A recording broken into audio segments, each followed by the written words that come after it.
கதாநாயகிகள் கருப்பாக இருக்க கதாநாயகிகளை ஏன் சூஸ் பண்ண மாட்டேங்க என்கிட்ட கேட்டாங்க.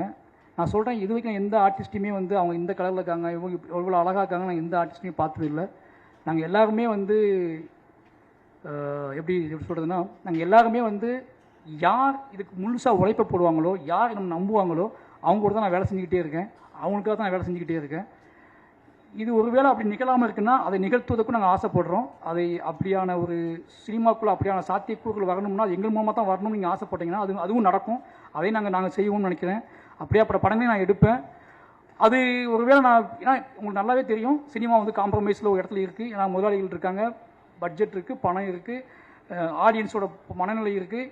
இதுக்குள்ளே தான் எங்களோட தேவையை நாங்கள் பூர்த்தி பண்ணிக்கிட்டு இருக்கோம். அப்படியாப்பட்ட அந்த காம்ப்ரமைஸ்க்கும் எங்களுக்கிட்டே இருக்குது. நான் அதை இல்லைன்னு சொல்லலை. அந்த காம்ப்ரமைஸை எப்படி சொல்கிறேன்னு தெரியாமல் நானும் பல மொழிகளில் சொல்கிறேன், பல பேசுகிறேன். திருப்பி அந்த கேள்வி எல்லா விஷயத்தையும் எங்ககிட்டே கேட்குறீங்களா, நீங்கள் எந்த கேள்விக்கு எந்த பதில் சொல்லணும்னு எனக்கு தெரில. தயவு செஞ்சு சொல்கிறேன், அப்படி அந்த கேள்வி தப்பாக புரிஞ்சிக்கப்பட்டுச்சுன்னா மன்னிப்பு கேட்டுக்கிறேன்.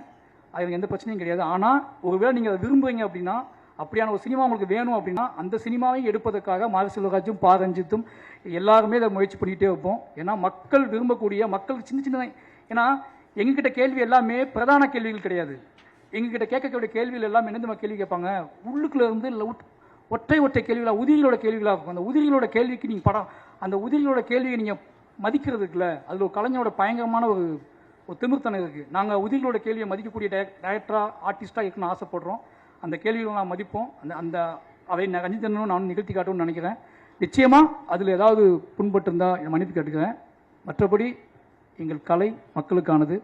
அதை மக்களுக்காகவே கொண்டு வந்து சேர்ப்போம். அதை எவ்வளோ விஷயம் இருந்தாலும் மக்கள் நம்புகிறோம். நன்றி, வணக்கம்.